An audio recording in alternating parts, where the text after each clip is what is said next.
बहुत कम लोग ऐसे होते हैं कि जो अपने मैदान में इतने कामयाब हों कि वो फ़न गोया उनसे मंसूब होकर रह जाता है।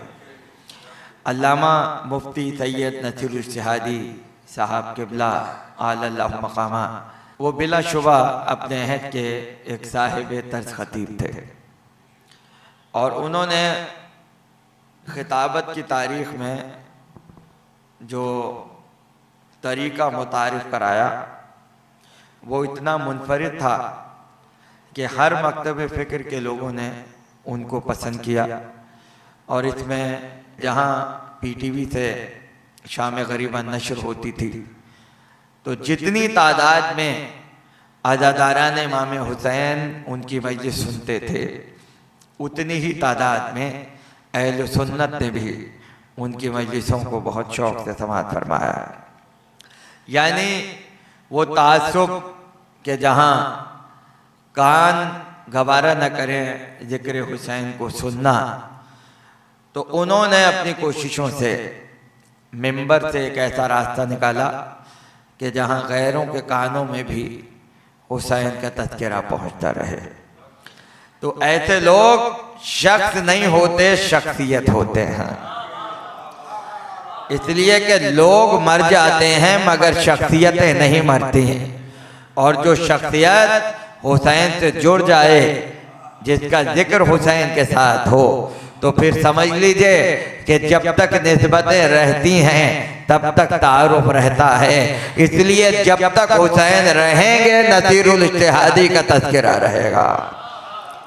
कि गुफरा माब के बेटे सैयद हुसैन के बेटे सैयद मोहम्मद तकी जो जन्नत माब कहलाते थे, जिनके नाम से लखनऊ में इमाम बाड़ा मौजूद है, और उनके बेटे सैयद मोहम्मद इब्राहिम साहब और उनके बेटे अल्लामा सैयद अहमद जो अल्लामा हिंदी कहलाते थे, और उनके बेटे आका हुसैन साहब और उनके बेटे अल्लामा नसीरुल इज्तिहादी साहब।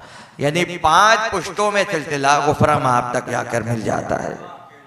इनके दादा सैयद इब्राहिम साहब का सबसे बड़ा कारनामा यह है कि हिंदुस्तान में अहदे बरतानिया में इन्होंने सबसे बड़ा कारनामा यह अंजाम दिया कि गवर्नमेंट से बात करके और अदालती कार्रवाई करके इन्होंने कानूनी तौर पर यह लिखवाया कि शिया आज़ादाना तौर पर आज़ान में अली वलीउल्लाह पढ़ सकते हैं।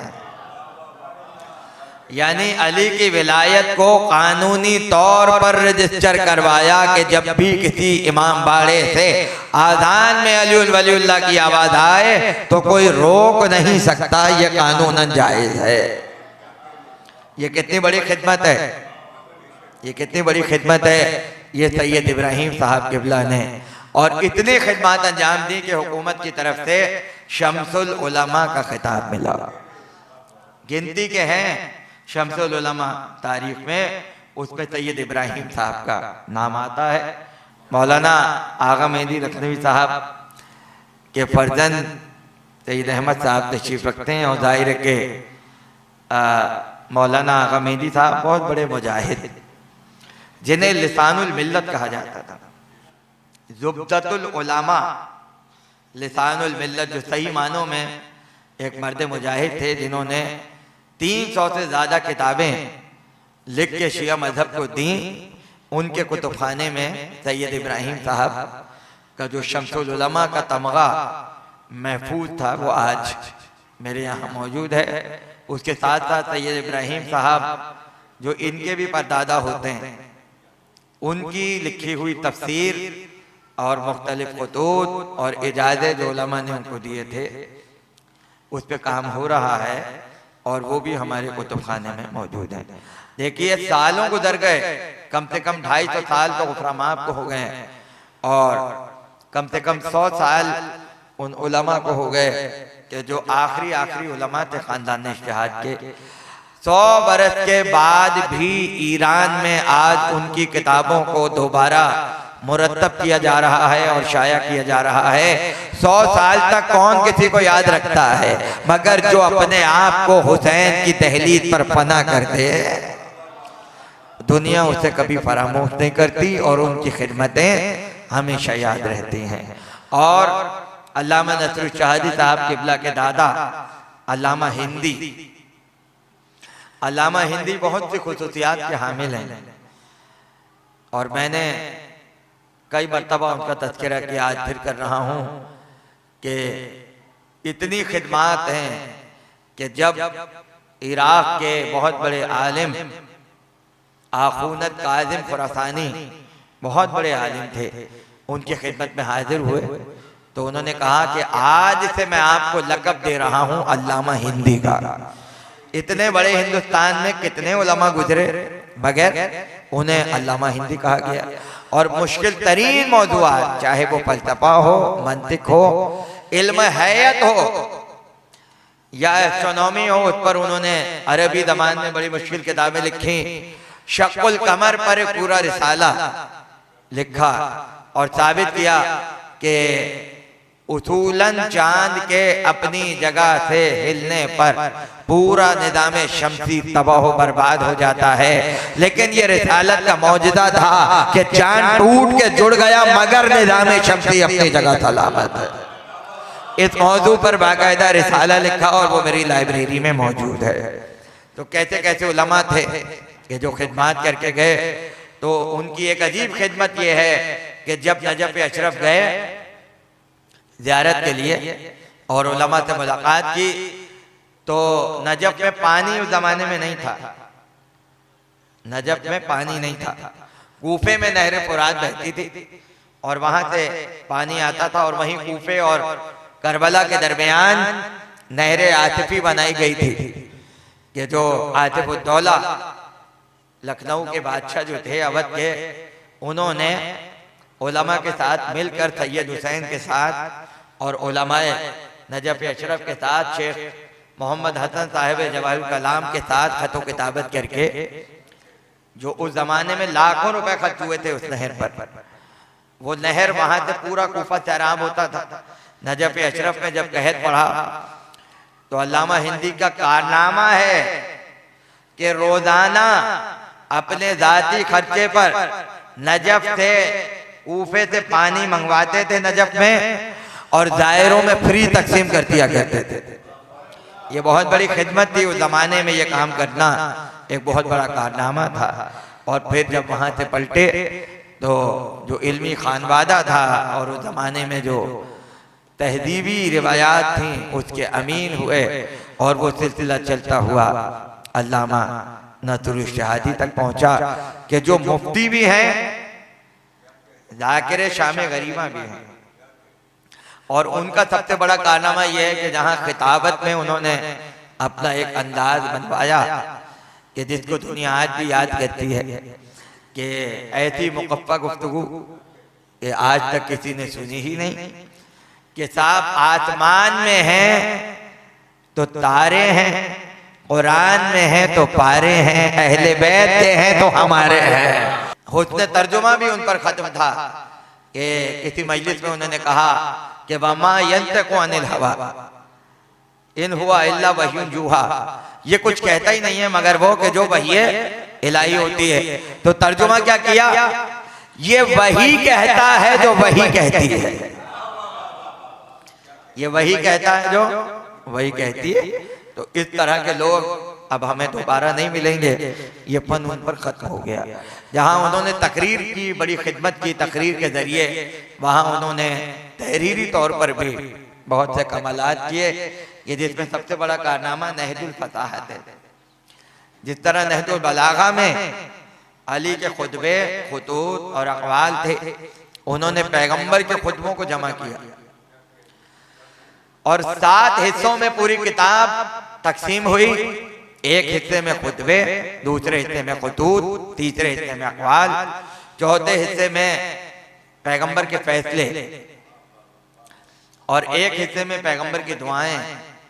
तो इस तरह करके नहजुल फसाहत के नाम से बहुत ही उम्दा तर्जुमा पैगंबर के लफ्जों का किया और उसके साथ आधी दिल जो है वो पैगंबर की सीरत पर मुश्तमिल है। वो भी एक मिस्री आलिम की किताब थी जिसको उन्होंने उर्दू में तर्जुमा किया और पैगंबर की सीरत को शियों की जानिब से आलम इस्लाम के सामने पेश किया। ये उनका बहुत बड़ा कारनामा है। उसके अलावा मुख्तलिफ मकालात के जिनको अगर जमा किया जाए तो एक किताब तरतीब पा सकती है। कौन भूल सकता है कि उन्होंने लियाकताबाद में मरकजी इमामबाड़े में इतने शानदार अशरे पढ़े और ऐसे उम्दा अशरे पढ़े कि पूरा शहर उमड़ आता था और आकर उनके बयानात को सुनता था। उनकी बाकियात में ये खित्ता जिस पर आप इस वक्त बैठे हुए हैं, जो इमामबाड़ा उन्होंने अपने ताल्लुकात से बनवाया। और आज कमाल ये है कि ऐसे इलाके में ये इमामबाड़ा वाक़ है कि जहाँ हर आन ये खतरा रहता है कि दुश्मन की तरफ से कोई साजिश हो, मगर दुनिया ने देखा वो आज यहीं आराम फरमा है और इसी खित्ते में बैठकर जिक्र अली हो रहा है, जिक्र अली हो रहा है। तो बुजुर्गों से हमने यही सुना कि नेकी में जब तक ताआवुन बाकी रहता है उस वक्त तक इंसान को सवाब पहुंचता रहता है। तो इस अज़ा खाने में जब जब जिक्र अली होता रहेगा, अल्लामा नसरुल इज्तिहादी तक सवाब पहुंचता रहेगा।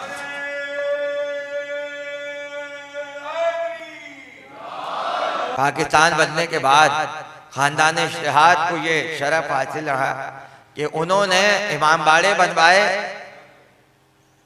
यतीम खाने बनवाए और ऐसे इक़दाम किए कि सिलसिला जारी रहे, सिलसिला जारी रहे। अल-मोहसिन हॉल हो या ये इमामबाड़ा का ज़ैनुल आबिदीन हो, इमामबाड़े बनवाना खानदान इज्तिहाद की सीरत रही है। इस खानदान के उलमा ने इमामबाड़े बनवाए, अज़ादारी को फ़रोग़ दिया। यही सिलसिला अल्लामा नसरुल इज्तिहादी ने आकर यहाँ उसको जारी किया। उन्होंने वो काम किया जो बादशाह करते थे।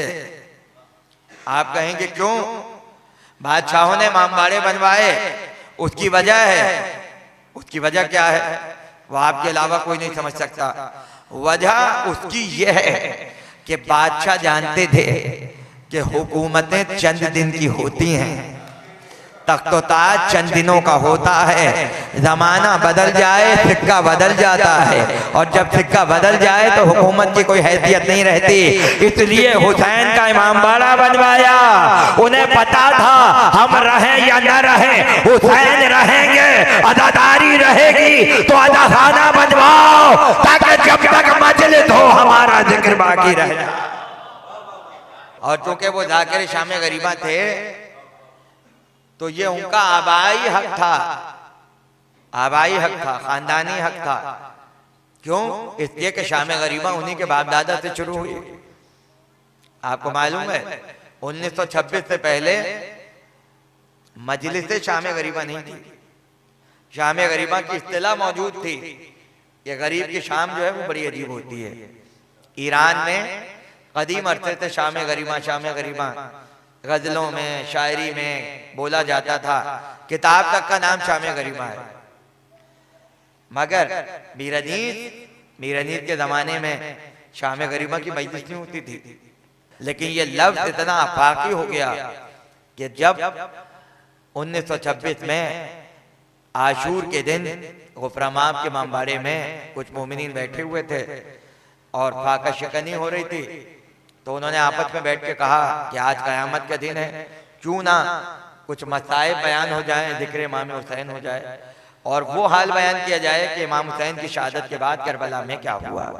उस जमाने में एक जाकिर थे सिप्ते मोहम्मद हादी साहब, वो बैठे हुए थे। लोगों ने कहा आप कुछ मसाइब बयान करते हैं। उन्होंने मसाइब बयान किए। बड़ा गिरिया हुआ और इतना गिरिया हुआ कि लोगों ने कहा कि भाई हर साल ये मजलिस होनी चाहिए। मजलिस शाम गरीबा के नाम से ये मजलिस मशहूर हो गई।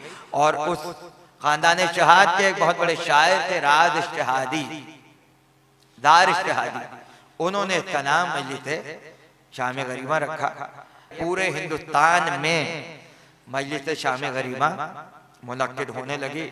यहाँ तक कि हिंदुस्तान के रेडियो से कब्बन साहब की मजलिस कई बरस तक नशर होती रही। और जब पाकिस्तान बना और पाकिस्तान बनने के बाद सादात यहाँ आए, शिया मुहाजिरीन यहाँ आए, तो उन्होंने गालिबन 1952 या 54 में रेडियो पाकिस्तान से दरख्वास्त की कि आप भी रेडियो से उसी तरह मजलिस शाम गरीबा नशर करें कि जैसे हिंदुस्तान में होती है। तो सबसे पहले अल्लामा रशीद तुराबी की मजलिस रेडियो से जो नशर हुई, वो खारादर में जो मजलिस पढ़ते थे वो मजलिस नशर की गई और जगह जगह रिले हुआ और पूरे कराची में और पूरे पाकिस्तान में और पूरी दुनिया में रेडियो पाकिस्तान के जरिए मजलिस शाम गरीबा को सुना गया। और आज आलम यह है कि दुनिया के कोने कोने में मजलिस शाम गरीबा है। अल्लामा रशीद तुराबी के बाद अल्लामा नसरुल इज्तिहादी ने कई बरस तक मजलिस शाम गरीबा से खिताब फरमाया और उनका लक़ब ज़ाकिर शाम गरीबा हो गया। और लोग इंतजार करते थे कि मजलिस आएगी और हम उन्हें देखेंगे और उनको समाअत फरमाएंगे। आज वो इसी खित्ते में मदफून हैं और उन तक हमारी आवाज जा रही है और दुनिया देख रही है कि जाने वाला चला गया मगर निस्बत नहीं बदली। कुछ जमीनों का असर होता है, कुछ मिट्टी के असरात होते हैं। हुसैन ने तो सिर्फ इतना कहा था, मुझे हिंदुस्तान जाने दो, मुझे हिंदुस्तान जाने दो। वो लफ्ज हिंद जो हुसैन की जबान से अदा हुआ, हुसैन तो यहाँ नहीं आए मगर हुसैनियत की खुशबू आ गई और ऐसी आई कि ऐसा मालूम होता है कि ये खित्ता, ये जगह, ये मुल्क बना ही जिक्र हुसैन के लिए, कि जहाँ सिर्फ मुसलमान जिक्र हुसैन नहीं करते, यहाँ का हिंदू भी हुसैनी है, यहाँ का ईसाई भी हुसैनी है, ईसाई भी हुसैनी है। हर कोई हुसैन के तज़किरे में मसरूफ है और उसी के एक तसलसल को अल्लामा नसरुल इज्तिहादी कहा जाता है। खुदा दर्जात को बुलंद फरमाए, खुदा उनके दर्जात को बुलंद फरमाए और यकीनन उनके खानवादे के लोग लायक तहसीन हैं कि उन्होंने 1990 से लेके अब तक उनके जिक्र को बाकी रखा, उनकी यादों को बाकी रखा।